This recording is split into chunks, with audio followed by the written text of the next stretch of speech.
Hey kids, we're a couple of annoyed grunt boys, and this is the 138th Simpsons podcast.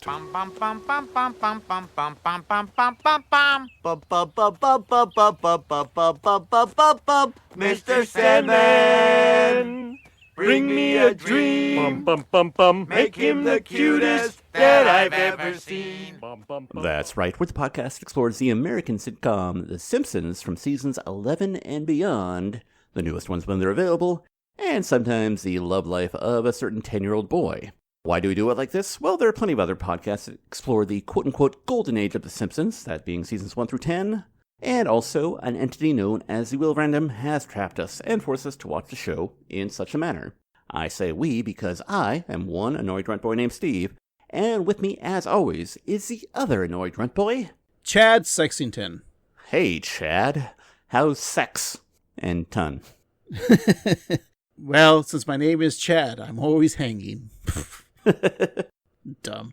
You mentioned Wheel of Random. We haven't, well, okay, canonically, Wheel of Random has been on vacation for a while, so. Yeah, it's true. It kind of told us to fuck off, and it's been gone for a while, and so that's why we've had to explore, as we talked about, the love life of Bart Simpson in this Bart summer.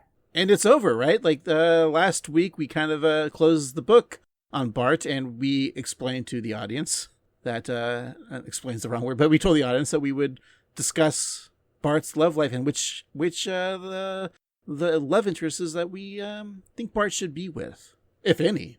Much like Air Supply, we're all out of love for Bart. And can we take off Jessica Lovejoy because we're not allowed to review that, so we shouldn't just put her on the table, even though we maybe have seen the episode when we were younger? That and Ruth Powers as well, or Laura Powers, rather. Both of them. In that one very special episode. You're right. If I were just to put it on the table, the problem is Laura Powers at that age, no, but I could see maybe when Bart's 18 and she's 24. No, let's see. Okay, when she's 34 and he's 29, then I think it'd be fine. Yeah. I mean, he does hook up with Miss Hoover in the future. True. And Krabappel, right? Does he end up fucking Krabappel or just Hoover? I think they flirt, but they don't actually hook up. I think we covered that. We're yeah. But yeah, out of the characters' names, which I'm off the top of my head, I don't have my notes in front of me. I'm just going to say the actresses that play them. Sure. Is it because I'm a Sarah Michelle Gellar fan that I have to go with Vendetti was her name, right? I don't know. She was the bad girl. She's more punk, Right. We all know Superman's the real punk, but, she was actually the bad kid. Yeah. I think that's a great choice. And I still think Spunkler, I think that's the one that might have the longevity. I don't know. What about you? Well, I think that, I think Jenda in the future, I know we could argue about whether or not those are canonical, but I think that she's Amy Poehler's character.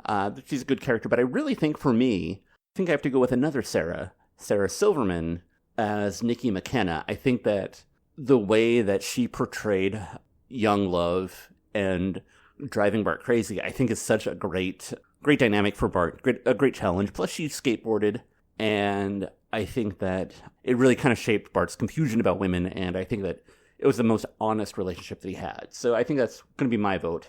Well, I think you're right about her character because she was still a kid, and the hormones, I like you, but I don't like you. It's the confusing time when you're going through puberty, and girls go through puberty before boys. So I would think, that did make a lot of sense. But see, I would also talking about Jenda, I would like to see another future Bart episode, set in the future where maybe he does meet Mary Spunkler, and now she's a very famous musician. Maybe she Maggie because Maggie becomes a musician, right? Maybe Maggie opens for Mary Spunkler. And Bart is Maggie's roadie. Ooh, yeah. I like this, yeah. Because he would be a great roadie. Yeah, and Lisa would be... She could come back because Maggie's saxophone player dropped out. Ah, I like that. And Homer and Marge are still divorced. Okay. Of course. I like this. But yeah, I think that, sadly, Bart Summer's over, but we saw a lot of good love, and I think that we have explored the love life of a 10-year-old boy as much as we should, and maybe a little bit more than we should have. But here we are. Grown men talking about boys' loves lives. Yes. Now let's get back to do what we do best. Grown men talking about a cartoon. So let's go back in time, all the way back to December 9th, 2001. Christmas time. That's right. Ho, ho, ho. Holly jolly Christmas and the like. Merry bells. What was the number one movie in the box office? Well, Steve, I'll have you know that I didn't go see it. And in fact, I won't be watching it until this Friday.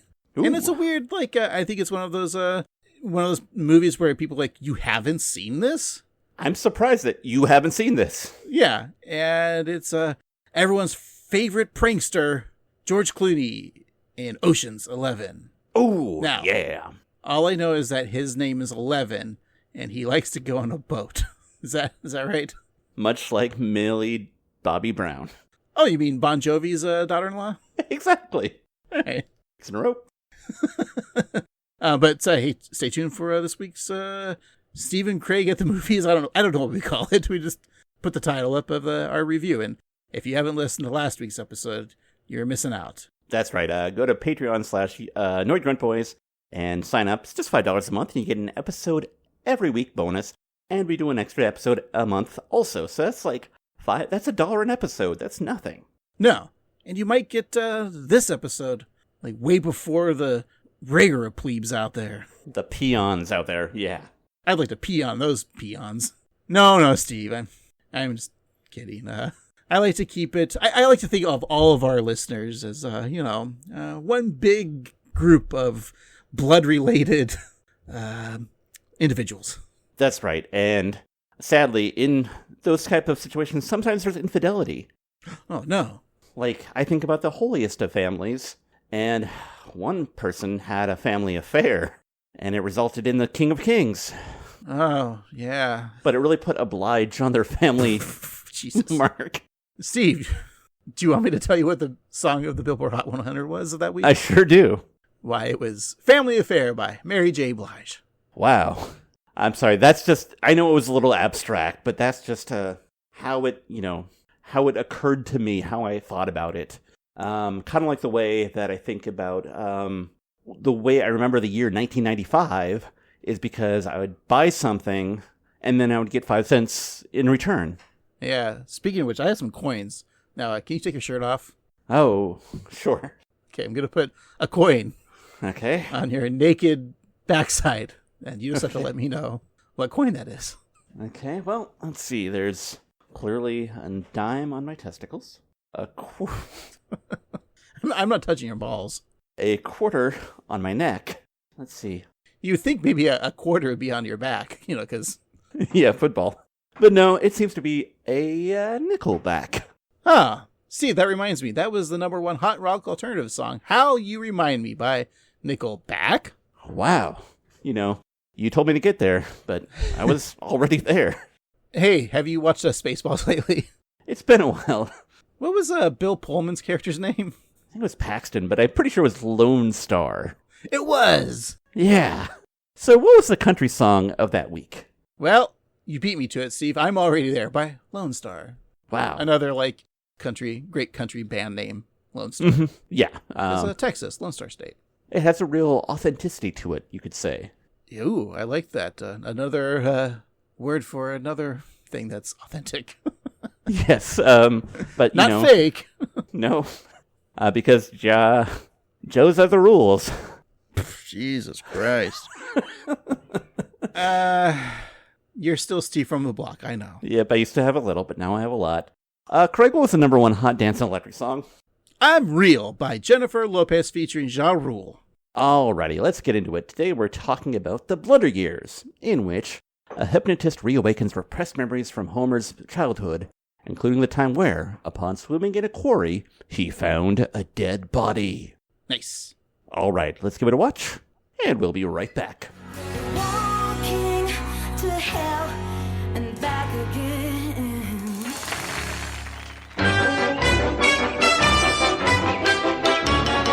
And we're back. Today we're talking about The Blunder Years, the 5th episode of the 13th season. It is episode 274 in the show's run. It originally aired on December 9th, 2001.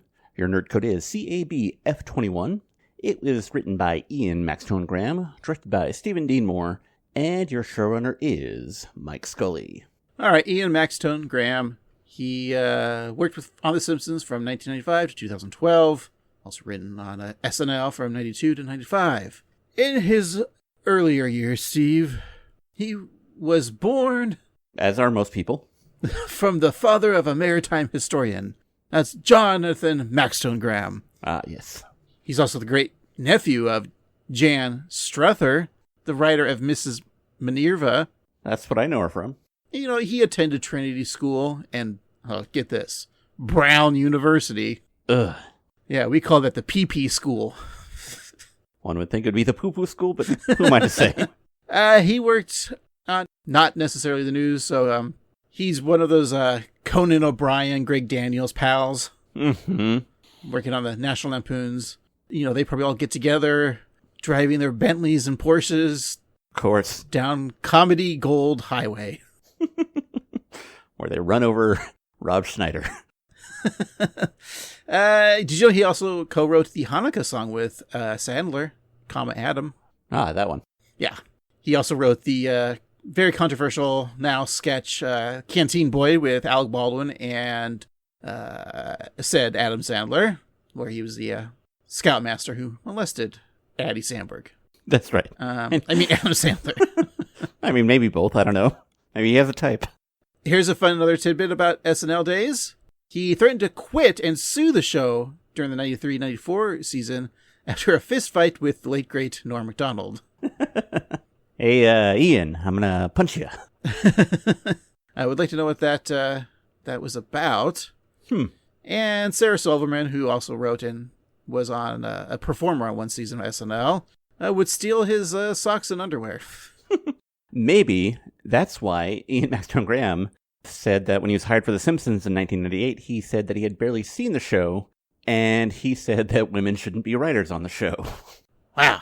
So he must be a fan of Professor Frink. What's his name? Jerry Lewis. Oh, yeah. Jerry Lewis famously also said that women aren't funny. Right. Yes, he's one who knows, because he's hilarious. And now he's dead, thanks to Steve. So there is 5 episodes that we'll never get to review from Mr. Ian Maxtone-Graham. That's Burns Baby Burns, which is the episode with Mr. Burns' son, right? Yes, the one who lacks respect. Rodney Danger Mousefield. That's right. Then the controversial The City of New York versus Homer Simpson. Mm-hmm. Why is it controversial? For most people, it's because of the 9/11 references, or the presumptions. But to me, it is the turning point where Homer becomes jerk-ass Homer. Okay. And then we got The Trouble with Trillions, which that's the $1 trillion bill, right? Mm-hmm. Trash the Titans, which has Steve Martin, Only Murders in the Building, and Selena Gomez, best friend in that one. Lisa gets an A. That's in that's in quotation marks. I forget which one that is. I think that's the one where she fakes sick and plays not Crash Bandicoot. But I think the headline from that episode is the B plot is the Pinchy the Crab episode. Yeah, she's not playing Crash Bandicoot. She's playing Spyro. Have you ever played Spyro, Steve? Oh, yeah. I think that's written by John Frank. It's one of my wife's favorite games, yeah. Oh, your wife's a gamer, huh? Yeah, she plays that in Skyrim. Oh, okay. But the ones that from 11 Beyond that we can review or have reviewed, quite a few, Steve. Let's say we've watched EI Annoyed Grunt. Mm-hmm. Alone Again, Natural Dilly. Of course, that's the Death of Maud. Yes. Large Marge. Is that the breast implant episode? Yes, I think so. Is it? Okay, then Dude, Where's My Ranch? Now, was that an episode that could have been a Bart Summer Love? Did he have a girlfriend in that one? Or no, that was Lisa. It was Lisa, yeah. Okay. The Seemingly Never Ending Story. I don't remember that one, but we reviewed it. Our 185th episode. I think that's the one where they're in a cave and it's kind of like a Rashomon where they're all like telling the story. It's very Rashomon-esque, like you said. Gun Maggie Gun. The Scorpion's Tail. Oh, boy. Hey, Ian, you may say women aren't funny. That episode's not funny. Boom! Dark Knight Court. I think that was that when Mr. Burns becomes like a Batman? Yes, and there's surprisingly very little Harry Stone or Richard Mole in it. So those are the ones we've reviewed. We still have yet to review Tennis the Menace. I believe that one is Homer and Marge get a tennis court, right, in the backyard? Mm-hmm. Relatable. Catch Him If You Can. I don't know that one. Heartbroken Kid. 24 Minutes. So that's the 24 parody. 24 Jack Bauer. Big hit. Big hit. Number 1. Dangerous Curves. That also could be an episode with large-breasted Marge, but it's not. Mm-hmm. The Color Yellow could also be about Marge's breasts. And How I Met Your Mother could be also about Marge's, well, not her breasts. Yeah. So we got only 7 more Ian episodes to judge him by. Wow. Yeah. If we were a daily podcast, we could have Maxtone Week and bust them all out. Not that I'm saying that I want to be a weekly or a daily podcast, because we already are a bi-week or a double weekly. We're two episodes a week. That's right. That's what I'm trying to say. Because patreon.com/boys. Sign up today. Check it out. It's great. Steve, should we just start the episode finally? Alrighty. Well, we begin with a chalkboard gag, which says, "I am not Charlie Brown on acid." So the assumption there is Krabappel called out Bart in class. Oh, no, not. I was thinking Krabappel called him Charlie Brown on acid. Then why would he have to? So, yeah, so he probably just said, yeah, I'm Charlie Brown. Charlie Brown on acid. And then he put some thing on his tongue and took acid. I've never done acid, Steve. How do you do acid? That's how you do it, I think. I think that they were probably like, Lisa came into the classroom to play some jazz records, and right. There was some crazy like Sun Ra piano stuff, and it wasn't usual Vince Guaraldi stuff. No, not Vince. Bart was like, "This is like me, because this isn't Charlie Brown. This is Charlie Brown on acid." And then then Krabappel was like, "You're not Charlie Brown on acid." The only reason I asked you about acid because you have told me in the past that you did all your acid in grade 8. That's true. I did all my acid in grade 8. All right. Shout out to Bruce McCullough, Shane Baseman, comedic album from 1996, I want to say. Sounds about right, yeah. Check it out, it's great. I might have to listen to that soon. Steve, is there a couch gag? There sure is, and it's of the time. The family runs into their living room and freezes in midair, and the camera pans around them in a Matrix style, like the bullet time. And when the camera is angled on the couch, time resumes normally, and they sit down without further incident. And Craig, this is the second time that this gag has been used, the first being in Season 12, Episode 3, Insane Clown Poppy, the one with Krusty's daughter, and that episode happens to feature Stephen King, and today's episode is kind of a parody of Stand By Me, which was written by that Minnie Van Furing child orgy-loving author. The Matrix Effect. This was 2001, but even then, can we just put that in Joke Jail in 2001? Because I feel like everyone was parodying that Matrix thing. And it had been like 2 years since The Matrix proper came out, and so yeah, we're kind of over it, so yeah. Yeah, the sequels. Did you know there's sequels to The Matrix? I did, but I don't know that anybody's ever seen them. Yeah, they should have made squeakquels. Mm-hmm. I don't know what that means. Those are the preferred sequels of Chipmunks. Yes, take the red walnut, or the blue walnut. Yeah. All right, Steve. Well, our episode begins, as it always does, with Marge putting away groceries, which is like unwrapping presents from yourself. It's a funny joke because you go grocery shopping by yourself and sometimes with your partner, right? Correct, yes. But isn't it fun, like, when you go by yourself and you find, usually it's like junk food, but you find something like, and then when you bring them home, you're like, look what I got. I got this. It's fun. It's a treat. You surprise them. Like, look, it's cum-filled Oreo Reese's peanut butter jizz poop cups. Of course, before you left the store, they were just Oreos. Oh, right. And you added peanut butter and the rest. You see the crazy shit in the stores today, and it's your immediate thought is like, why? And then the second thought is, why is it in my cart? Yeah. Like there was at the bakery there was cookies, but with like Sour Patch Kids flavored Frosty, and I'm like, that's dumb, but I'm buying it. And they were weird, but fine. Yeah, that sounds like the experience. Like you're like, this is disgusting. I need to know. And then you're like, they're not bad. When I see like Hormel, who makes like the pepperonis, Mm-hmm. they now have like jalapeno pepperoni and now dill pickle pepperoni, which I'll try the jalapeno ones, of course. Mm-hmm. But can we stop it with the dill pickle everything right now? Oh, wow. You don't have to believe me. I'm on board with you, but I completely agree. Like Sonic the hamburger store, Mm-hmm. they got like dill pickle slushies and dill pickle buttermilk and dill pickle napkins. I like pickles on my burger. Like I like 3 dill pickles, like, very uniform. But I don't need like the meat and the cheese to be pickle flavor. Right. There's dill pickle like flaming hot Cheetos. I had one bite. I'm like, this is gross. So now I am, as you know, a very big pickle skeptic. In my older age, though, I've appreciated them more, and I too like them on a burger. And I also, fried chicken's one of my favorite things.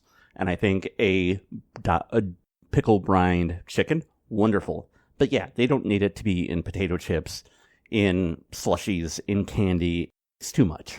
Was America just like, okay, we're pumpkin flavored out? Mm-hmm. Like, is dill pickle the summer version of the pumpkin spice?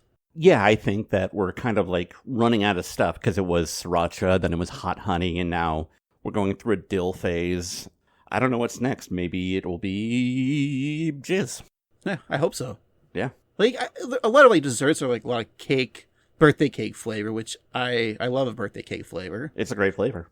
I thought I did go to the DQ, Dairy Queen, to get the Superman Blizzard or Brazier, whatever they're called. Yeah. And it was like birthday cake batter, like almost like cookie dough bites. And then Heather got it was like the weekly or monthly flavor. It was like a Reese's peanut butter toffee. And I've like, usually when I get like a DQ, it's always like Reese's peanut cup base. It's like the best. Of course. And yeah, she got the right one. Like the Superman one just kind of lacked any fun for me. It tasted like a crypto pissed in it. Oh boy. No, it wasn't that bad. It was just, it felt so plain and basic, like Superman. Huh. I get what you're saying. Like, I think that Superman is a dip. The character has depth, but for the most part, it's kind of plain, kind of basic. So yeah, I get what you're saying. Superman would think vanilla's a flavor, right? Vanilla is a flavor. I know it is a flavor, but yeah, of course, the peanut butter cup thing always trumps any other like concoction. Absolutely, peanut butter, the best flavor. Well, what a tangent. Let's get back to the Simpsons. Her grocery shopping. Okay, she's not getting pickle flavored shit and talking about like silly fake products. She's giving the good stuff first, and it's fruit roll-ups for Bart, which I do love a fruit roll-up. Sure. But now there's beer roll-ups for Homer. Mm. I mean, I would definitely not on a root beer roll-up. I feel like you could make a beer roll-up, like if you dehydrated some, like maybe took some beer and some gelatin and then dehydrated it. It could work. I don't know if it would taste good, but you could do it. So just get some pectin. Mm-hmm. What kind of beer are we using? Are you using like a high grade, or you just want to use like a Budweiser? I feel like using a cheap lager like that would get the essence of beer, but it would be kind of more fun to use like a fruity IPA or like a stout. Yeah, like any of those like tropical IPAs. Yeah, that would be the move. All right, I'll get to work later this week. And of course, she got paper towels, but Marge explains to Maggie she accidentally grabbed Burly Paper Towels rather than the usual brand. Steve, are you a name brand paper towel, or do you just get whatever's like on sale? I get whatever's on sale. I do not understand paper towel math, where like 9 rolls equals 6 rolls. But since the advent, and I think every brand does this now, but of the choose your own size, that's been a game changer for me. I don't know who does it. They have the skinny ones, but then you could also like rip it into like squares. Ooh, I like that. Yeah. But I'll shill for this. I like is it Viva or Vivia or whatever? It's starting with a V, but they have like the really like clothy ones. Ooh, yeah. I like those ones. They're usually on sale. I will just say that I need paper towels in my life. Like, I know they're not the most environmentally sensible thing, but man, they're helpful. We've actually kind of converted to reusable, Ooh. like napkin-sized rags that we use for, wiping our mouths and That's good. up counters and yeah. So So we're wasting water more, but Yeah, there's plenty of that. It's a whole ocean. Yeah, You yourself are like 70% water, so. exactly. I'm more Aquaman than Jason Momoa? No, because he's Hawaiian. Hawaiians are like 80% water. It's true. Right. Just ask your wife. It's true. Anyway, so she plans to do what anyone would do with this situation. Hop right back in the car and then return to the store. But then, Marge sees the muscular, blonde, mustachioed lumberjack acting as spokesperson. She tries out the paper towels and is incredibly impressed by their ability to dry everything, except maybe her panties. Whoa. Look at those massive plaid shoulders. Look at that absorbativity. I've got to tell someone. I came home as quick as I could. What's going on? Watch what happens when I spill this blue liquid. You pulled me out of school for this? Absolutely. You're about to get a lesson in value. And Burly's still got soaking power. Spill something else. Mom, I believe you. Spill it. Ooh, Burly, you're insatiable. I love how Marge had to call Lisa out of school. And this is like before cell phones, so that means that she had to call Skinner. And Skinner had to like call Hoover to send Lisa to principal's office to go home. And it's not like she had a ride. It sounds like she like ran home. Mm-hmm. Like with no explanation. It's like there's something wrong. I mean, she's probably thinking that Dad's dead, or Bart's dead, or Maggie's dead. Exactly. But no, she just walks home to see that Marge has a vessel full of blue liquid like that in MaxiPad commercials. Yeah, that's a great reference to like the old commercials. It was always the blue liquid. And the reason they did this is because they need to see, the absorption on the product. But yeah. Well, and also I feel like they were probably worried about the consumer seeing blood and being like, oh, yeah. But as a kid, I'm like, what? I was dumb, of course. No, I had the same thought. But as a kid, I'm just like, what is this blue liquid? I want to drink it. And then you go to the barber shop and you see the blue liquid in the comb. Like, oh, that must be it. So you drink that. Mm-hmm. And now look at me. And where does that come from in the woman? The blue hole. Okay. That's third base. I know that whales have a lot of blue holes. Yes. It's for the sperm whales and the blue whales to get together. Biology's finally making sense to me. Yeah, the sperm whale just jizzes in the ocean, and then other whales consume the jizz from the blue holes, and that's how sharks are born. Wow. Steve, I'm a marine biologician. Just like that great marine biologist George Costanza. Sorry, Art Vandelay.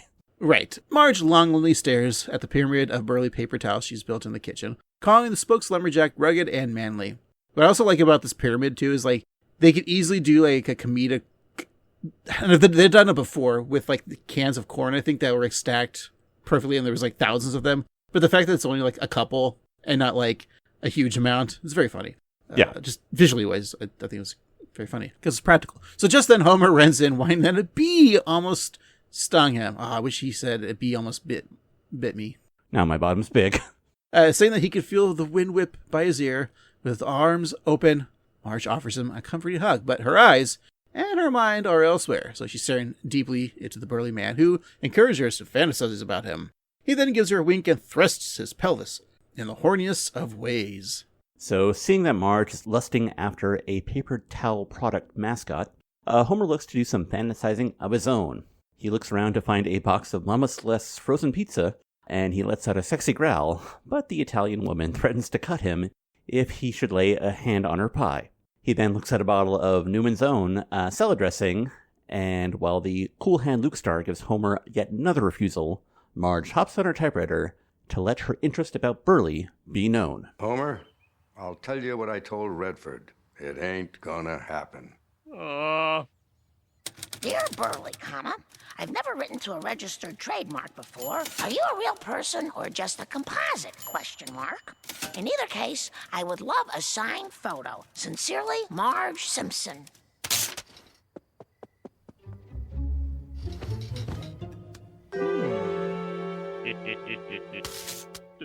Love? Signed photo? Marge hasn't asked me for a signed photo in months. Well, I'll show her. Hello? We have a person-to-person call for Marge Simpson.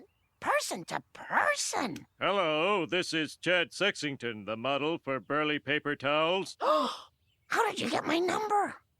I don't know, but I was quite moved by your letter. I'd love to meet you and your family. Marge being impressed by a person-to-person call. Very funny. I also like how Homer has maybe like a low-key twice or third time catchphrase when he's asked a question and in a voice like, I don't know. It's very funny. Also, that was in fact actually Paul Newman. Did he do this right before he died? I think so, yeah. When did he die? I'm going to say, well, he died like falling off a cliff, right, with Robert Redford. I think so, yeah. 2008. Okay, so 7 years after this.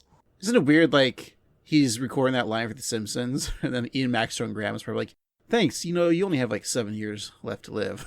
So Ian Maxtone-Graham, aside from being a sexist, it's also a time machine man or a future teller. Time Machine Man. That was the original title for Back to the Future, by the way. Yeah, time machine man. Robert Redford's still with us. Yeah. Newman's products are still something like I have to, like the salad dressings. I love a Newman salad, like all of them. Yeah, all of his products are really solid, and they're still, like, basically pretty ethical in a world of corporate bullshit where you think like a small company like Mrs. Meyer's Cleaning Products or whatever, or like a small hometown company that's actually owned by Pfizer. This one is actually, Paul Newman's company is actually Paul Newman's, so yeah, they're good. What about Mama Celeste? Is it just Celeste now? Yes. Actually, it's probably Grandma Celeste at this point. I haven't. Is that still a thing? I don't know if I've seen the those in the freezer section. They're really crappy, aren't they? They're crappy and they're small. Aren't they like personal pizzas? Is it like the Totino's maybe, or? Yeah, I think it... So here's what I'll say is I think that it tries to be better than Totino's, but fails, because Totino's knows what it's about, and it knows how crappy it is, and so it's good because of that. Whereas Mama Celeste is trying to be something fancier, like a Red Baron or a Tony's, but she fails. For the crappy ones, I think I prefer a Tony's over the crappiest of crappy pizza.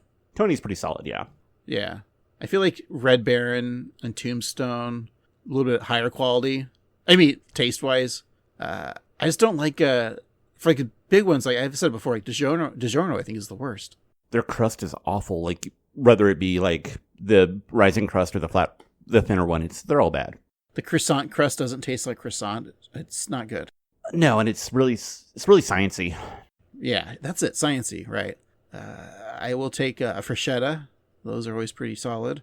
And I have yet to have a Newman's. I know there's Newman's frozen pizza, but yeah. It's like $10. I don't want to spend, or more, and it just seems too expensive. Yeah, even in this economy, I don't want to go double digits for frozen pizza. Right. Seems wrong. You want to stick, unless it was $9.99, then you feel like you're getting a deal. Yeah. And I'm saving a penny. It's great. And just Chad Sexington, great name. It is. In a world of fake names, that's one of the better ones. And so Homer, as Chad Sexington, suggests that he come over for dinner at the Simpsons house that night. And Marge is excited for dinner with Burly, but on the other end of the phone, Homer and Bart crack up laughing. Ned, having tea with the Lovejoys, tries to join in on the fun, noticing the prankaroo that Homer just did. But Homer angrily explains that he was having a private conversation with his wife under the guise of Chad Sexington, despite the fact that he was doing it in Ned's living room with him sitting there. Again, in an age when not everyone had cell phones. Well, 2001, a lot of people had caller ID. That's true. But maybe The Simpsons wouldn't. Unless was it Star? There was a way to block it. It wasn't Star 69. That was the... I think it was Star 67 blocked it. Oh, what's Star 69? Is that really one? Yeah, aside from being a decent REM song from the scary album Monster. Thank you. That would tell you who just called you. Who just called me? So, Ghostbusters. Why would the Ghostbusters call me? Because you prank them and then they start 69 you and yeah. Okay. Who are you going to call? Because I'm like, hey, I don't have a ghost. Hang up. Busting doesn't make me feel good. Oh, I get it. It's also like a sexual thing. Busty makes me... I get it. Yeah. Okay. Later that night, Marge is methodically cleaning the house when Homer asks if anything unbelievable happened that day, such as a phone call or something of that nature. Marge explains her big news, and Homer tells her to get hopes up. And get her hopes up she does, causing Bart and Homer to snicker and high five. Or, sorry, high four. Oh, very good. With burly towels displayed all over the house and a painting of the spokesjack completed, Marge is ready for her sexy dinner guest. The doorbell rings and Marge panics, dabbing her underarms with the absorbent paper towels. Bart rolls out the paper towel white carpet, and Homer slowly opens the door to reveal Chad Sexton, or Barney wielding an axe, wearing an unbuttoned flannel shirt and hard boxers, drunkenly saying, "Hey baby, I'm that guy you like." So confused, Marge asks where Chad is. She's answered by mocking laughter from Homer and Bart, and so she runs off, feeling embarrassed. So Barney walks away as well, realizing that he was merely a prop in a cruel joke. And then witnessing this, Lisa helps Homer try to make it right by taking Marge out for a night at the Pimento Grove. Now you've done it. You really humiliated Mom. It was hard on me, too. I had to wear a suit. Oh, you're right. I've got to make it up to her. I suggest dinner and a show. How about Benihana, where dinner is the show? No, huh? Walking to hell and back again. I guess it was a pretty funny prank. I like the ones where nothing catches on fire. Yeah, nothing is hurt except feelings. Walking to hell and back again. Okay, you've seen our next performer on Mike Douglas, Merv Griffin, and Art Linkletter's House Party. Please welcome Mesmerino, the hypnotist. Thank you very, very much, ladies and gentlemen. They don't use the Pimento Grove enough anymore, or at all. I just remember it being a building and tapped out. Exactly. I almost for an instant this episode I thought, oh, is this the one where she drinks all those Long Island iced teas? Oh, yeah. So this was weird. Like there was like a musician playing. It's not like a real musician. I'm not familiar with who it was, but you can probably tell me who it is. But it felt to me like around this time, like the WB shows, now the CW, would always have like these teen shows where they always were at a club in like the episode, and there was always like an actual band. Mm-hmm. And they were performing a song, and it's like, all right, here's Dishwalla or whatever. Good pull, yeah. That's how like they like cross promoted with the TV show, and then it would like cut to commercial and be like the announcer would be like, and you can get the new album at your local Tower Records or whatever. Be on Buffy and Smallville and Gilmore Girls and all of those ones. But was that the case? Were they parodying that? Kind of, because, well, as you know, that was Welsh singer-songwriter Judith Owen playing herself, and her first album, Emotions on a Postcard, was released in 1996, followed by several more albums, which were released on her own label, Twanky Records, which she owns with her husband, Harry Shearer. Oh. There you go. So Harry's like, hey, I need you, I'm going to sign this contract again. I don't know why that's my Harry Shearer voice, but I am not a crook. Yeah, my wife Judith Owen needs to be on one of the episodes. Exactly. Now give me $4 million per episode, please. Hey, she's got red hair on this picture. Wasn't she blonde at the TV show? Full of lies. That Judith Owen. And little on the nose there, being Irish, red hair. Mm-hmm. Let me guess, she's going to be in the new Spinal Tap movie? I'm sure she is. And maybe the new Spider-Man movie as a redhead, playing Mary Jane Parker. I hope Judith Owen and Jamie Lee Curtis and Annette O'Toole all have like a female Spinal Tap cover band. Oh, that's good. I like that. Those are the wives of the actors, I know. Steve. I got it. That's great. Speaking of celebrities, in the background at the Pimento Grove, there are pictures kind of like Hirschfield's paintings, featuring Birch Barlow, who of course is Rush Limbaugh, may he rest in hell, Barry White, Bette Midler, Brooke Shields, Stephen Hawking, Rainier Wolfcastle, Johnny Carson, David Crosby, Leonard Nimoy, Anthony and Flea from the Red Hot Chili Peppers, Ron Howard, Paul McCartney, Betty White, Woody Allen, great guy, Jay Leno, also great guy, Ringo Starr, NSYNC, and Bumblebee Man, who have all guest starred on The Simpsons. I love it when they got Bumblebee Man to be a guest star. It was a hard get. He's international. Anyways, Mesmerino takes to the audience with his hypnospiral. He walks up to Professor Frink's table, mocking the man of science for showing up solo. So Frink isn't there to be heckled and spoofed, so with a snap of his fingers, Mesmerino turns Frink into a makeout artist. After a moment of transformation, Frink turns into a dashing creep, grabbing a server and telling her to swallow her gum and meet him in the courtroom at once. She agrees, but before any action, the hypnotist snaps his fingers again, redorculating Frink back to his brainy self. It's kind of a silly joke, but like when she calls him the professor, I mean, he is the professor, but that's the Nutty Professor. This is a scene from that movie. Way to inspire Eddie Murphy. Simpsons predicted it, right? Right. Because he's the Nutty Professor in my mind. The only Nutty Professor. So the next table Mesmerino visits is occupied by Waylon Smithers and Monty Burns. So he calls Waylon Four Eyes, complimenting him for sitting next to a Skeletor, thereby making himself look like Hercules, speaking of Eddie Murphy. Homer cracks up at this thing, not knowing what a Skeletor is. The hypnotist then says it's nice for a guy to take his father out before he dies, causing Smithers to offer some clarity. And next up to be hypnotized, as we'll hear in this clip, is Homer. Actually, my father died a long time ago. Okay. Is anyone here not a downer? Anyone? Do me! I am in your power. Boss me around. When I snap my fingers, you will transform into a famous historian. Look at me! I'm a famous historian! Out of my way! Thank you. Now you are Emily Dickinson. Look at me! I'm Angie Dickinson! Out of my way! Now, you are a young boy. Yourself, at 12 years old. I'm 12 years old. I'm with my friends. It's a beautiful summer day at the old swimming hole. Oh my God! Ah! Ah! Ah!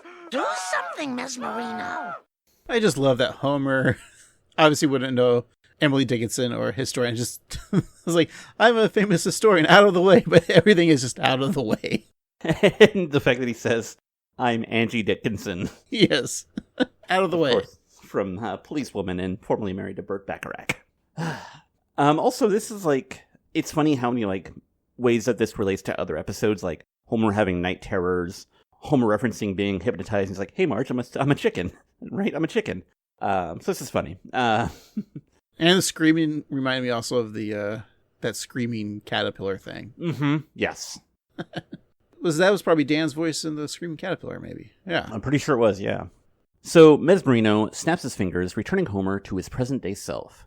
And Homer sighs with relief and then screams again and again, despite the constant finger snapping from the hypnotist. Mesmerino runs to the pyramid he emerged from and runs offstage. And Lisa tries to figure out what's wrong with her father, while Marge urges everyone to go home. And Homer continues to scream with fright in the restaurant, at the valet, at home while he's brushing his teeth, and even in bed. Well, the following day, Marge irons a pile of Bart's shirts and a pile of Bart's uneaten shorts. So she then shuffles them like a deck of cards, prepping Bart's wardrobe for the week.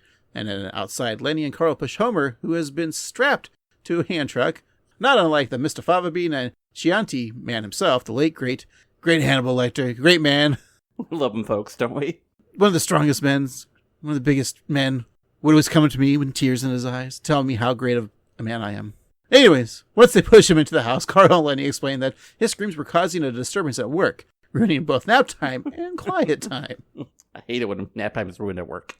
So they plop Homer on the couch, Carl assuming that he's dealing with some sort of repressed memory. And Marge wonders how they could unrepress it, and once again, Lisa has an answer. Well, the Yaqui Indians brew a special tea that unlocks memories. It would be a good excuse to use my Yaqui tea set. Well, is anything coming back to you? Oh, there have been so many classic Simpson moments. I remember that time I tried to jump over Springfield Gorge.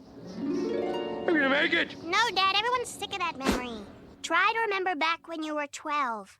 Something frightening must have happened. 12. Well, I remember I used to go hiking a lot. with these two guys. It was one of those lazy summer days you thought would last forever. And to kill the boredom, we sang.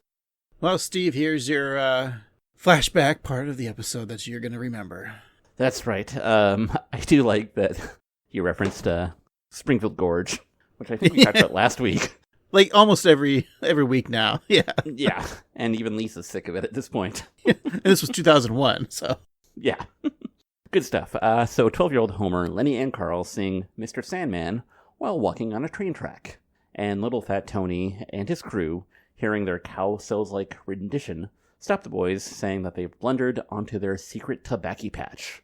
And looking for clarity, Lenny asks if that tobacco is wacky, and Tony replies that it is the wackiest. Louis suggests that they punch and kick the intruders, but before they can incite violence, LMS, Little Mo Sislak, fires a Daisy pellet gun, and the future gangsters run off, knowing that with 18 more pumps, Mo could break the skin, a lesson that Mo would later learn whilst frequently masturbating. I like, because we watched last week the flashback when they're in camp, and Mo covered in zits, still covered in zits in here, so there's nice continuity. Back in the present day, Mo explains how he, as a troubled young boy, saved the day. And Carl wonders what he's doing in the Simpsons' house, and he explains that his bar is empty since all its patrons are standing there. So learning that they are trying to unlock Homer's past, Mo asks for some of that Indian memory tea, and will then share what he knows. That's good yucky. Okay, that night, we camped out under the stars. Look at all them stars. Bunch of lazy lights, don't do nothing for nobody. You know what I'm looking forward to? The future. Have you heard about this internet thing? Internet? Yeah, it's the inner netting they invented to line swim trunks. It provides a comforting snugness. Hey, what was that? That's that nuclear plant they just opened. Yeah, that's your future, busting atoms. Can you imagine us working there, the whole Carl crew? Hey, I thought we were called Lenny and the Jets. You're both wrong. We're the most Sislak experience featuring Homer. I like the sound of that. Friends forever? Friends forever. Ow! Oh, that hurts. Man, we're stupid. Hate you guys. And there it is. I like the name of the groups. The Mo Sislak experience featuring Homer. It is the best one. Yeah. But of course, that is why we're doing this episode this week, because of that internet joke. And they'll reference the internet a little bit later. Mm-hmm. Logged on to my yeah internet. So, as Mo explains, the following morning they headed to the old quarry for a swim. So the boys stand at the ledge of the rocks looking down. Lenny, saying that he's shaking like a Frenchman, decides not to swim. Carl is out too, saying, as you just mentioned, that he may have just logged on to his internet, meaning he shat his pants. Lenny is just about to say that the only moron would jump in when Homer takes a leap, shouting Geronimo, as he falls, landing in a shallow pile of mud. Little Homer screams in pain, which present-day Mo assumes is the source of Homer's repressed trauma. After all, who likes getting muddy? It's terrible. And Mo suggests that everyone head back to his bar, but Homer has a bit of more to unfold. He remembers falling in the mud, but he isn't sure if that's the cause of his screaming. So offended, Mo tells Homer to go ahead and crap all of his theory, and crap he does. As Homer puts it, something else happened in that quarry. Something else. He returns to the flashback where his younger self wonders what happened to the water. Examining the pipe, Homer finds that there's something blocking it. So while the other boys head to Sears to feel the bras, Homer pokes away at the obstruction.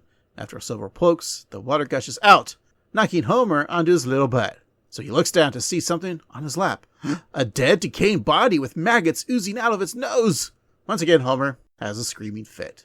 Marge once again understands that finding a corpse at a young age of 12 would be quite traumatizing for Homer. So she hugs Homer as he cries out that it's the cause of everything wrong with his life, such as his occasional overeating and his fear of corpses.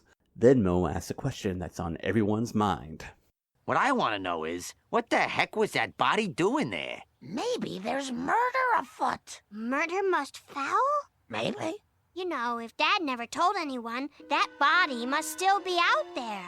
This sounds like a case that only the Simpson family can solve. Oh. Okay, well, we'll just be going then. Hey, you guys can come with us. No, he said Simpson family. I mean, you know, it sounded exciting, but, You know, we don't want to intrude. Thanks for understanding. Oh, okay. Well, I'll see ya. Bye, Mo. So sad. I know. He's so hurt. Also, once again, Lisa's a dumbass. Because they didn't find the body must be there after 30 years. Like, there are other people in Springfield. Other people would have found the body. That's what I'm saying. Right. Or raccoons could have ate the bones. We don't know. That's true. Raccoons love bones. Well, the Simpsons, and only the Simpsons, hop in the car, ready to solve the mystery. And behind the wheel, Homer says, the old quarry is just a stone's throw away. And Lisa, tired of hearing it. While waiting at a stop sign, they see Mesmerino checking his mail in the style of Karnak the Magnificent, holding an envelope to his forehead, saying 1776. And then he looks in the envelope and says, how much is left in my checking account? Do we have to explain Karnak? We mentioned Johnny Carson earlier. That's true. And we mentioned Jay Leno. So imagine Jimmy Fallon, but worse somehow, with a lot of cars. That's Jay Leno. Now imagine that better and funnier. That's Johnny Carson.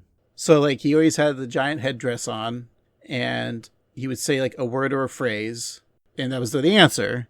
And then he'd have an envelope and open it up, and that was the question. Mm-hmm. Even I came up with a great Karnak joke a couple of days ago, Steve. Oh, yeah? Really? You be Ed McMahon, and I'll be Johnny Carson. Okay. Yes. I thought of this joke while brushing my teeth, by the way. Oral B. Oral B. I was supposed to, like, stare at you for a second. Okay. I'm opening the envelope, blowing on it. What Sheriff Andy Taylor says when he gets home from work. All right, try to explain who Sheriff Andy Taylor is. I mean, yes. Okay, we mentioned Ron Howard earlier, too. See, Ron Howard was a child actor, and he played Opie, the son of Andy Taylor, on The Andy Griffith Show. Well, Andy Griffith was a sheriff of Mayberry, and he had his Aunt Bee was like the mom of the house, because Sheriff Andy Taylor, as a cop, I'm assuming killed Opie's mom. Mm-hmm. You know, he was a cop. He was probably drunk and, abuse. Yeah, it was the black and white was a little bit not white enough. Yeah. So Aunt B was, his aunt. Was it Andy's sister, or I think it was actually his aunt, right? Yeah, I think so. Yeah. Anyway, so that's why Oral B would be Aunt B, give me a blowjob. See, that's the joke, Steve. My mother's sister. I want oral sex from you. That's what you're saying. that's yes. Hey-o. There you go. Thank you. Yeah. I could have written for the Carson in 1986. That's all I'm saying. I think you could have for at least 2 episodes until you got kicked off.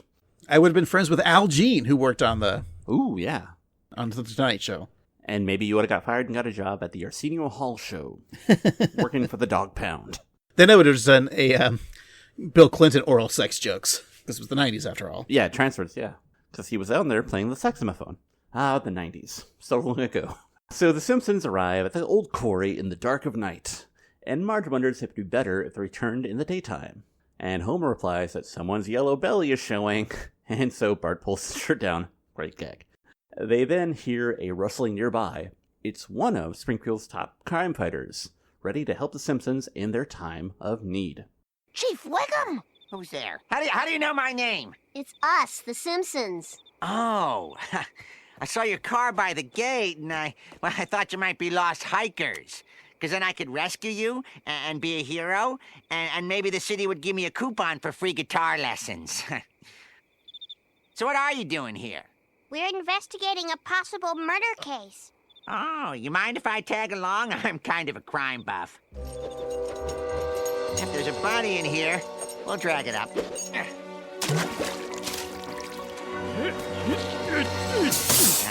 Heck, it's just an old shopping cart.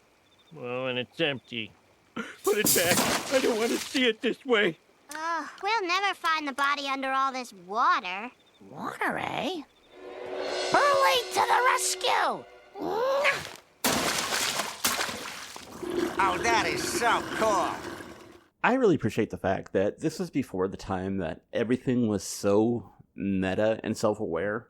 And so for the Simpsons to be like, hey, we're the Simpsons, and Wiggum's like, oh yeah, it's kind of a nice joke at the time. It's like a little bit ahead of its time.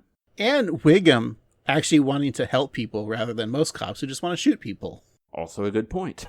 Like, I assume he's like, I hope you were a hiker so I can kill you.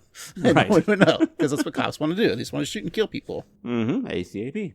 And we get the return of the paper towels. There was a point to this, Steve. Indeed, there was a Chekhov's paper towel, if you will. Amazing, only like 5 paper towels can absorb the entire quarry. They are a great product. Are we sponsored by them today? Yes, we are. That's right. Burly Paper Towels. They don't recycle, but they do dry.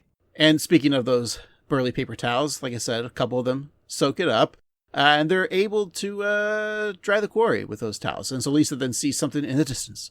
They run to check it out, but much to Clancy's disappointment, there's no dead body. It's just a skull-shaped rock and a bunch of white sticks. As Bart points out that that's a body, Homer notices that the flesh has been eaten away, and then looks suspiciously at Marge and Lisa like they ate it. Really funny. Marge wonders whose body that is, and Lisa wants to know who sent it down the pipe. So Wiggum and the Simpsons wade through the damp pipe. Seeing a dead rat, Homer points out that Lisa, hey, they do in fact float, much to her disgust. And once they reach the end of the line, Wiggum assumes the murderer should be on the other side of the hatch. So Homer unscrews the hatch while the family looks on with anticipation, Bart with the rat on his shoulder, assumingly alive. And then with the door open, Clancy fires his gun, which hits a light switch, revealing that they are in the office of C. Montgomery Burns. What are you doing in my corpse hatch? Montgomery Burns, you're under arrest for murder. Did I say corpse hatch? I meant innocence tube. Then how do you explain this? I've been expecting this day for 30 years. In a way, it's a relief. But in another way, it's most unwelcome. All right, quit stalling, Burns. Who'd you ice? I'm afraid that skull belongs to my dear friend, Waylon Smithers, Sr. Mr. Smithers' father. But I did not murder him. And I can prove it. With this film. Oh, a movie! I call the couch! If you see only one film this year that proves my innocence, make it this one. So, are we confirming that Mr. Smithers is only 30 years old? Yeah, I think so. Also, innocent tube is what I call my penis. Rather than corpse hatch. That's what you call your butthole. Exactly. The plant security footage from the 70s show. No, not that 70s show, Steve. From the 70s. I don't want to see the footage from that show. Monty at a workstation as his alarms are set off, and he calls for help from his assistant. It's Waylon Smithers, Sr. And he arrives saying that he was busy feeding Waylon Jr., who he's holding in his hands. So, noting that there's an issue with the reactor core, Burns directs Smithers to put the baby down and take a look. Monty warns that it may be full of atoms and steam and other nuclear bric-a-brac. But Waylon Sr. heroically says that if the reactor explodes, the whole town is doomed, including his son. So left with his future employee, Monty tries to do a little small talk. So, you're a baby, huh? How's that working out for you? He did it! Look at your heroic daddy in there, making funny faces, falling to the floor, shedding his hair, lying perfectly still. Oh, dear. Sir.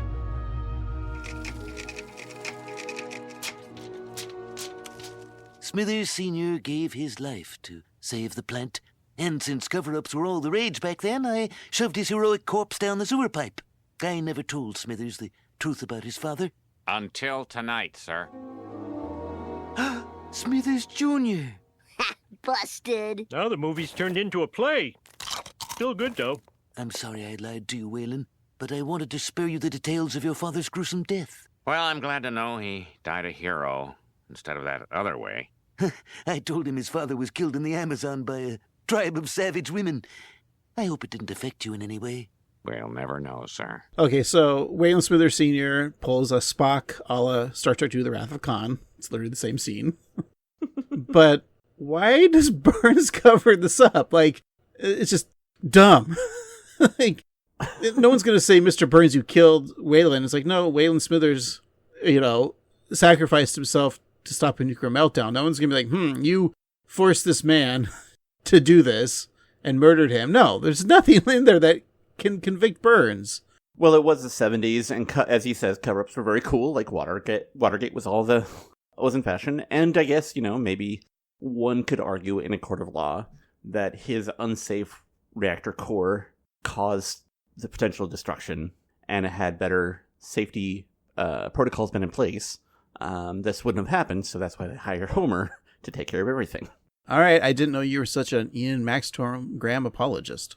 I mean, as a writer, he's okay, but as you on women, perfect. I guess you're right there. They explained it to me, but I know it's a cartoon. It's just, but it's plot-wise, this episode's real dumb. Like, we need to know who Smithers' dad is. Now we need to know who his mom is. Mm-hmm. I'm sure we'll get to there in, like, season 23 or something. I hope so. But back at 742 Evergreen Terrace, Homer places the skull of Smithers' father into his memory box, proudly telling Marge that they finally solved the case of the haunted quarry. And Marge wonders if they should actually give the skull to Waylon, but Homer figures, he'd just bury it. Well, Mo rushes in carrying a large envelope with a question mark on it, stating that he found a clue that will blow the case wide open. And Marge informs him that the case has solved. But Mo asks if they want to take a peek, just for ha-has. Homer thinks it's pretty pointless despite all the work that Mo put into it. So Marge lets him show him what he's got, and he starts with what appears to be just a used Band-Aid, and it is. But the rest of the stuff makes no sense without it. So Marge is proud of Mo's sleuthing, and he says that he sleuthed his ass off. He then pulls out a number 6 from someone's address, orders it a 9, and then some gravel, and then some more gravel, and a shell. And while he digs through that stuff, credits begins to roll, and that's our episode. Wow. Well, Craig, is the episode, but let's take a break and solve the mystery of what we thought of the episode, and we'll be right back. This is, that's more gravel. Okay, this is a shell that, to me, this is just me talking, it looks like a helmet for a mouse. Now, that sounds crazy, right? But if you ask the mice about it, they don't say nothing. I mean, they run the other way. At first, I was just fishing with the helmet thing, but then from the mouse reaction I got a little more concerned. You really made that envelope? Because it says hammer mill over here. No.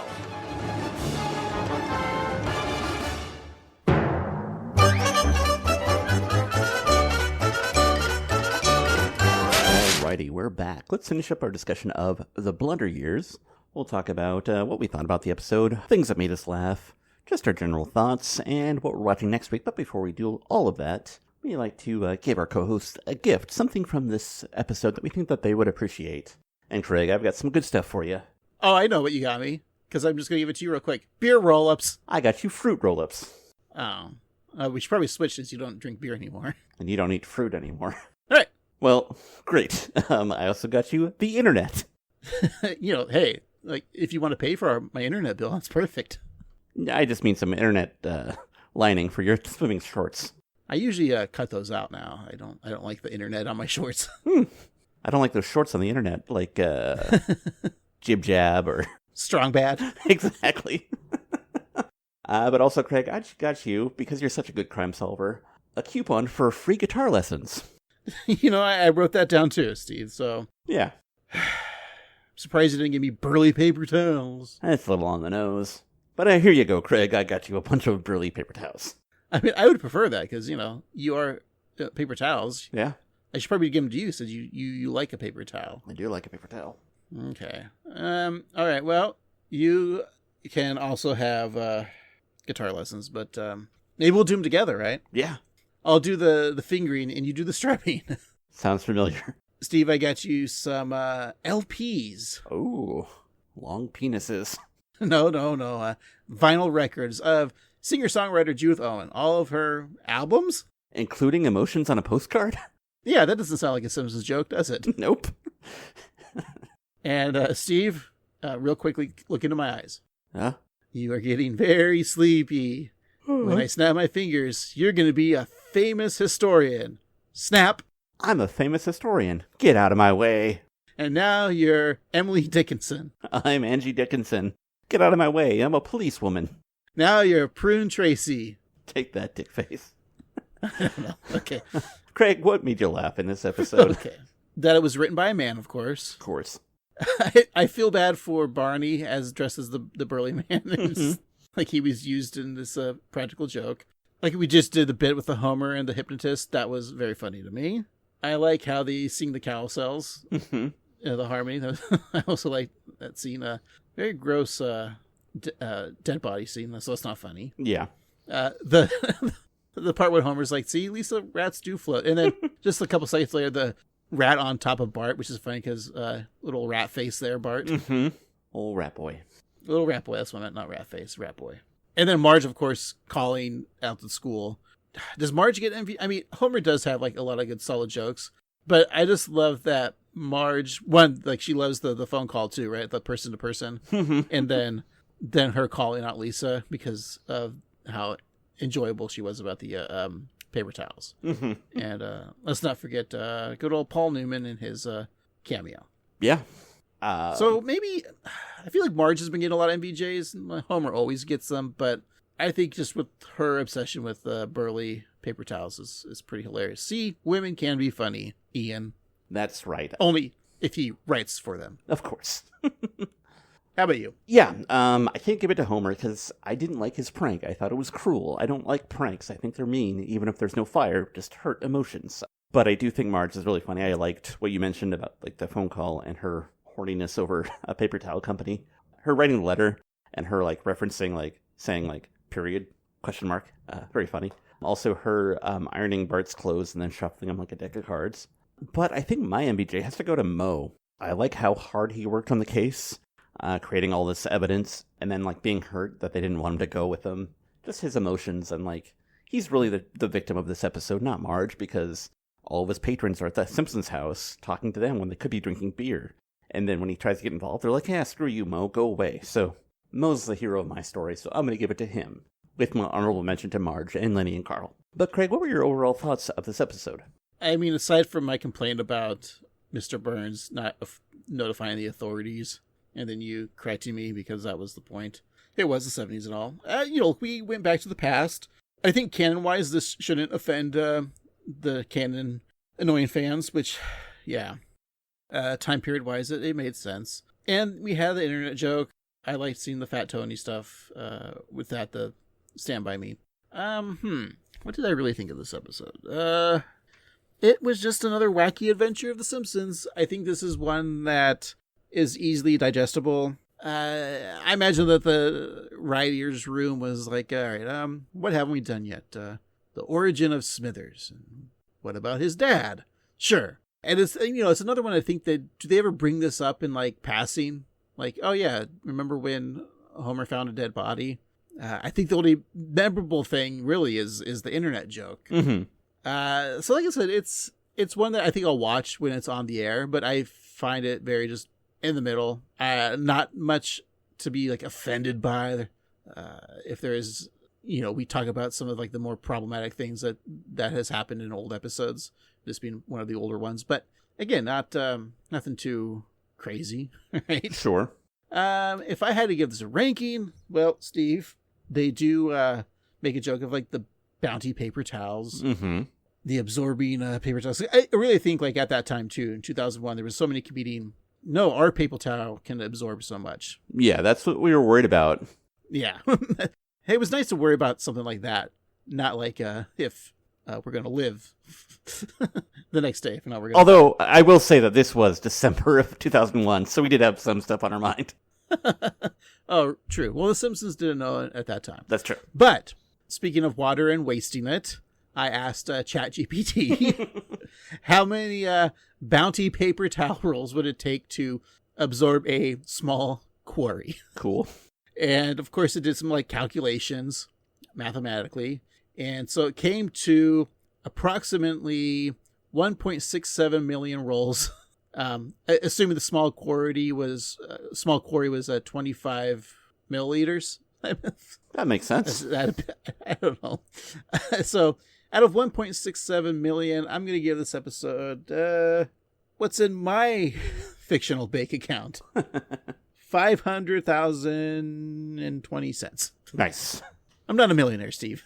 I'm sorry to hear that, but maybe if listeners sign up to patreon.com/annoyedgruntboys and sign up for that $5 a month, eventually you will be. And so will I. We'll have to do the millionaire club. So yeah. just like one tier would be $1 million. You only need one sign up. Timothy. Come on. You know you want to. All right, Steve, what about you? Yeah, this is a fun, fluffy, dumb episode. And I say dumb lovingly. The plot makes no sense. It's just a silly thing. And I think it pulls a lot of things from other episodes, or other things pull from this episode. Like you talked about how you thought about the screaming caterpillar, or I thought about Homer's night terrors. I confused this one with the episode that we watched last week. Like, this is like a greatest hits of The Simpsons in a good way and in a bad way. It's like a passable, forgettable episode, but it's not in any way offensive. I think it's fun. I think at this point in The Simpsons history, like, it had been on for quite a while, and they were just kind of like having fun with it, and they were self-aware. And I think the jokes in this are fun. The plot is stupid in a good way. It's a watch for me. I think it's perfectly fine. And so in that envelope with the question mark that Mo created for evidence, he had a number from somebody's address. He assumed it was a 9, so I'm going to say this is going to be, sorry, Jerry Ryan, you got knocked down one, because this is a 6 of 9. Yeah, that's what I thought. Well, there had to have been a Borg then 6 of 9. That's funny. Nice. Craig, I hope that you enjoyed watching this with me, and I hope you also enjoy what we're watching next week. And, well, as you may have noticed, Bart didn't fall in love with this episode, except for with that rat. No. This was just a, we were trying to get that joke from last week, right? Mm-hmm. Because of the internet joke. And, the internet joke and needing to, sorry, I'm distracted. Is there somebody at the door? Yeah, do you want to... Oh, yeah. Get it? I'll get it. Hello, I am back from vacation. Wheel of Random? Yes, it is me. Wow, you're on mic. That's rare. How the hell are you, friend? Have I ever spoke before? I don't think so. I think you've been pretty quiet, aside from your clicking and your... Oh, sorry. Yes, I'm back from vacation. Did you have a good summer vacation? I did. What'd you do? Yes, and... Great. I'm just a wheel robot. I have no ad-lib abilities. I was not programmed by Joe Piscopo. Well, that reference is aptly random. My bad. Eat a bag of dicks. Yes, and... Well, it's good to hear back from you, friend. Can I say hi to him at least? It's weird that I'm not sure, Craig, yeah. He's talking. Yeah. Hi, Wheel. Hello. Yeah, what were we saying before, Steve? Sorry.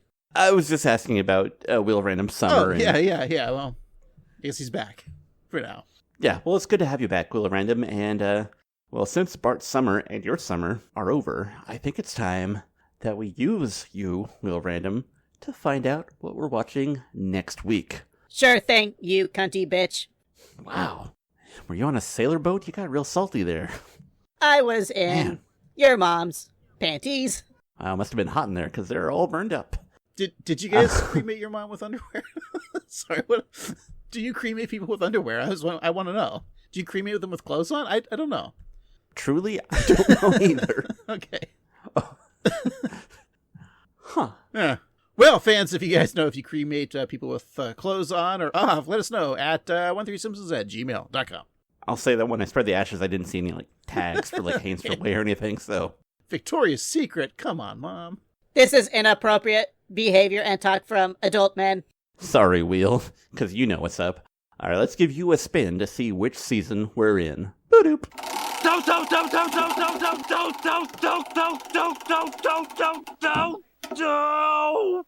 Alrighty, we have season 25. Let's give it another spin to see which episode we're watching. Boop.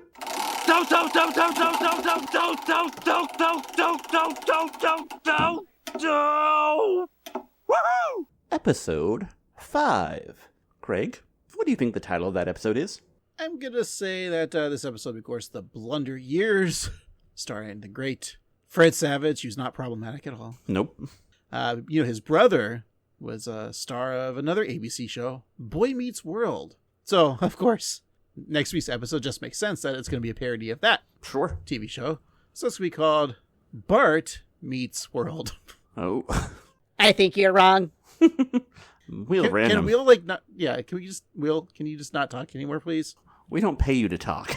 Affirmative. Action ruined this country. Wheel. Man. All right. Yes. I'm going to shut you off. Ugh. Okay, white flavor. Man. Oof, Wheel Random. We're going to have to shut you up. But, Craig, I'm sorry, that is not the title. In fact, the title is Labor Pains. That's almost like a parody of another ABC show, Growing Pains. With another great sibling, Kirk Cameron. He is awesome and right. Wow. Well, Random, I didn't know you were so religious. You programmed me this way. Yeah, I guess I did. I thought it'd be fun. Okay. All right. We'll, no one asked for you to be on the show, okay? Yeah. We don't need you. I mean, we do, but we don't need you to talk. Affirmative. Dirty C word. Yeah. he censors himself not saying cunt, but everything else he's Yeah, he can be problematic, but he can't say... If I was British, I would call you a cunt, bitch. All right. I think we're done with Wheel for now. I think our fans have turned this off now. Okay. What's it called? Labor Pains? All right. So, what do you think happens in that? You know, Steve, funny enough, before we're recording this, I think Labor Day is coming up. This episode will be dropping after Labor Day. So you'd think it'd be something about maybe going to labor, giving birth, but I'm going to say no. I'm going to say Bart. I still think we got Bart in it. Mm-hmm. I think Bart, I think he gets kicked in the balls right before during Labor Day weekend, and so he can't go to school because his balls hurt. I've been there. You just got to go to the hospital, right, and get ball surgery. I don't know. You know, he thought it'd be cool because he gets Milhouse to like kick him in the balls so hard so he doesn't have to go to school after Labor Day weekend. But he regrets, of course, because he's stuck in the hospital and he's in pain. But there he meets a nurse. And this is a character that we didn't cover in Bart Summer. And the nurse is, she's like 33 years old. So there's a weird, like, heroine and Maude type of relationship. And then in the B story, Lisa doesn't want Bart's grades to fall behind. So she's like, I could risk not being in the second grade, the first day of second grade. So she poses as Bart so he doesn't fall behind. Wow, that's very sweet of her. And she convinces Maggie to be Lisa. Of course, yeah. And then in the C story, Homer discovers that Marge is actually a bunny rabbit. Wow, that is a lot of fun. A great episode, but it's entirely wrong. In Labor Pains, a pregnant woman named Gretchen gets trapped in an elevator with Homer. And with the help of Homer, she gives birth to a baby boy and names the child Homer Jr. And Homer makes bonds with Homer Jr., or Hoju, and he also takes an immediate liking to him, which Homer Jr. seems interested in Homer a lot. Is this a sitcom from the 80s? It sounds like it. And we have a guest star, Elizabeth Moss, who was in Mad Men, which I just finished watching, so that's something. Daughter of President Bartlett, Zoe Bartlett. Remember when the country was all shaken up because of, or was it shook up, because she was kidnapped by some sort of terrorist group from some sort of country? Yes, some country that would like be in a Marvel movie now because it doesn't actually have a name, and it's just kind of vaguely Middle Eastern or not. Maybe Russian. I don't know. No, who knows? But yes, Craig, do you have any memory of this episode? Yes, I do. I remember because of the earthquake that happened, that he's in the elevator, and for some reason it's at the Bayside High, and they have an elevator now. Of course. And Tory was there, it's during the Tory years. A lot of people saying the Tory years, they weren't great. It had to be the Kelly years. Those are the only years that matter. I say, matter. Make a Tory again. I'm thinking of Saved by the Bell. That's right. Yeah. Should we review that episode as our Patreon? Right before this episode drops? Yeah, maybe. Maybe. We'll think about that, actually. We'll see. Depending on the movie for that week, right? Yeah. Okay. If it's Van Helsing again. Oh God, yeah. Hey, that's gonna be cool. Like when we get to like, if there was a movie that was a repeat, and we've already reviewed it, then that'll be fun. then we'll have fun on the podcast. For once. If you haven't listened to the Van Helsing, you're not a Patreon, and that actually episode is a lot of fun. That's right. Go to patreon.com/AnnoyedGruntBoys and sign up today. That's right. And hey, you can always contact us on the socials, like your Instagram or your Threads or your YouTube by going to 138Simpsons, or you can always email us at 138simpsons@gmail.com. And leave us a 5-star review or the equivalent on Apple Podcasts, especially now. Like, we lost our old account, so we're kind of like starting from scratch. And while you can still see our old account there, it's not updating. We need more viewers on that. So please leave a 5-star review on Apple Podcasts, or again, like the equivalent. I'm not sure, Spotify, hopefully. And let us know. Just leave that 5-star review. But of course, you don't have to write a real review. No, just let us know your repressed childhood memory. Ooh, yes. And hey, if you want memories about our show, go to tpublic.com/users/annoyedgruntboy and get yourself some great 138th Simpsons swag. For this week, I've been Annoyed Grunt Boy Steve. And I've been Annoyed Grunt Boy Craig. And remember, I'm going to tell you the same thing I told Redford. It ain't going to happen. Steve hasn't asked me for a signed photo in months. I'm